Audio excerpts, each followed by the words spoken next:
Hello guys and welcome back to the channel. In today's video I will be going through 3 Geelong players that we need to look out for in tonight's game against them at the Gabba. Now it starts at 6:10, it's a very weird time slot, but there is a game afterwards at Optus Stadium I think, so that makes sense. It's a bit of a twilight-ish game. Sun's already set, but anyway. I did this last week against the Gold Coast and I said we needed to watch their 3 best midfielders, and I was sort of right. We needed to watch Alice and Miller.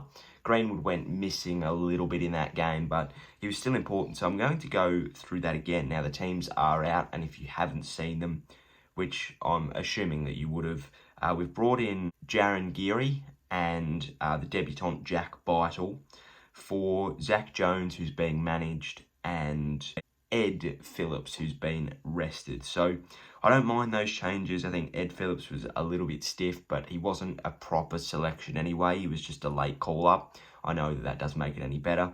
And Jones, I would have loved him for this game, but I think that, we'll probably rest Jones for this one. Maybe Hill against Brisbane or Essendon. So, just to try and keep them fresh. I can't really disagree with the changes. I think Jones, it's not a dropping and it's not an injury, so I'm fine with that. They've made 3 changes themselves with Kolajasny, Parfitt and Rowan coming in for Fogarty, Guthrie and Simpson. Simpson I'm a bit annoyed at because he's in my Supercoach team, but that's another good player that we don't have to look out for. Now, for the first time in a long time, I look at our back line, and in comparison to their forward line, I don't really see any holes, which is great. I think that Caulfield, now these are just the matchups that are provided on the AFL app, and going off them, I think that Caulfield does the job on Myers. I think Wilkie holds Guthrie. Howard and Atkins is a good matchup for us. Patton and Close is fantastic for us. Geary and Hawkins and Carlisle and Rowan, they'll probably swap. I'd put Carlisle on Hawkins and Geary on Rowan, and even with those 2 matchups, I don't really see any issues for us, especially if Jakey can get on top of Tomahawk early. In the midfield, Billings and Menegola, Gresham and Duncan, Battle and O'Connor. I love Battle on the wing there. And they're 3 very good matchups as well. I think Battle's really got to test himself and prove himself in the midfield. I think he can do that against O'Connor. Obviously, that'll change, probably, but that's a really good start. And then looking at our forward line, again, they're pretty even, you know. Hind and Tui, that's a 50-50 matchup. Membry and Taylor, which I love. Hill and Stewart, that'll be a ripping matchup. Marshall and Blitzarves, which is, again, a really interesting matchup. King should have a field day on Henderson and Butler on Henry. Like, you know, it's a very, very, very winnable match. Then we look at the followers. Ryder should teach Stanley a lesson. Steele and Dangerfield's a ripping matchup. And Clark should beat Selwood. So, look, I'm really, really, really, really looking forward to this match. Even if we don't win, I think that we're in this game, 100%. We should demolish them in the ruck, which we will. You know, and if our centres can read that ball better than their mids, we're going to have a very, very good afternoon. You know, we've got a very, very tall forward line, which I think works in our favour. And they've got a very, very small forward line, which works in our favour because Howard and Carlisle and Wilkie, they can all play as a medium defender. They can spoil the high ball, but if there's a ball to be won on the ground, Dougal Howard will be there to give the handball. You know, it's a very, very, very, very winnable matchup, and it's something that I haven't really thought about facing Geelong in a long time. So I'm really excited now. I am going to go on to some matchups I think we should watch, or just some players. And Mark Blitzarves is the first one for me. He's just a good player. He's just a really, really good player. Now, he's only averaging 12 disposals and 3.5 marks this year. But, he's so good with the ball. 84% disposal efficiency. He's very, very silky, and he can just halve a contest like no other on their list. So he's going to be extremely important to stop. And I think going on this with Marshall on him, potentially Ryder, I think that that's the right thing, because if you can take out his aerial ability, you're always in with a shot. And with our small forwards, there's your key to the door. There's the ability to unlock the door. Marshall goes up, maybe it gets hit by Blitzarves. He's not there on the ground there, is he? Now Butler picks it up, runs it in, goal. So I think he's very important to their back line. And Stewart, my next one, he's also very, very important.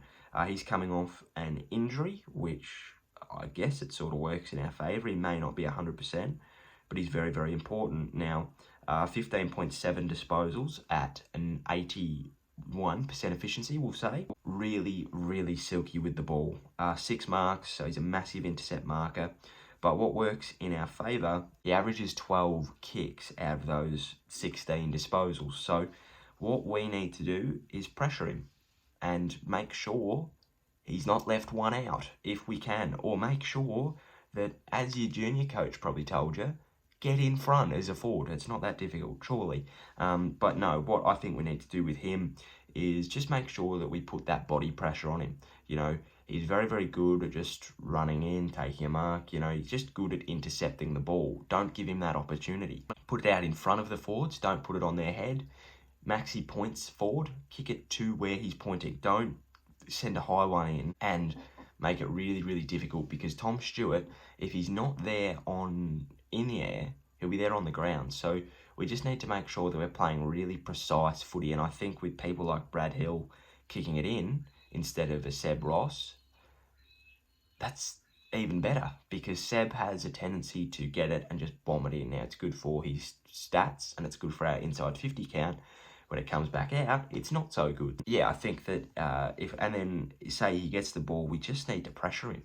We just need to make sure that those 12 kicks are the worst 12 kicks of his day. And again, that should shut him down. He's a very good player, but he's a very, very gettable player. And I think that that's really, really important for us. Now, the third player we need to watch, very, very cliche when you think of Geelong, it's Patrick Dangerfield.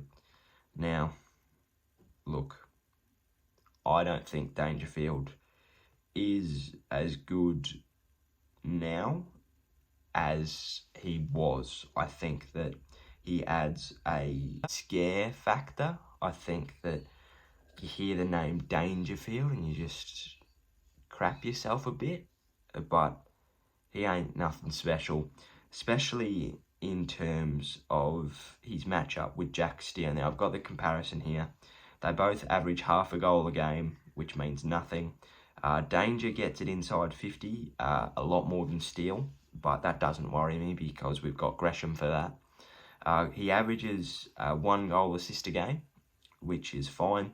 He averages 5.6 score involvements, which is fine. 2.7 tackles, which I think is where Steele gets him. He's not really a pressure player. He's more of a polished player.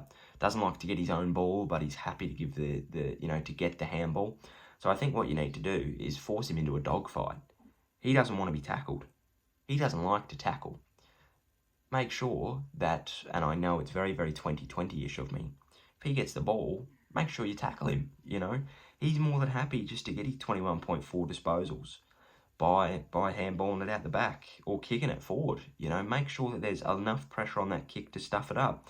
He averages 62%. Oh, he disposes at 62% efficiency. So it shows that he doesn't work well under pressure.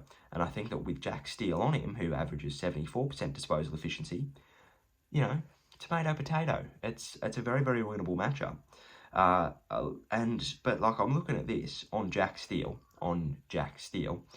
and there's nothing here that really speaks or that's really alarming, right? We look at Jack Steele in comparison, half a goal a game, 2.9 inside 50s a game, 3, right? We've got Gresham for that. He gets that extra 1.5. He averages 5 score involvements a game, which is only half less than Danger. 6 tackles a game, 74% disposal efficiency, 21.4 disposals, same as Danger. 10.7 handballs, 11.7 uncontested, 4.2 marks, 3.8 uncontested.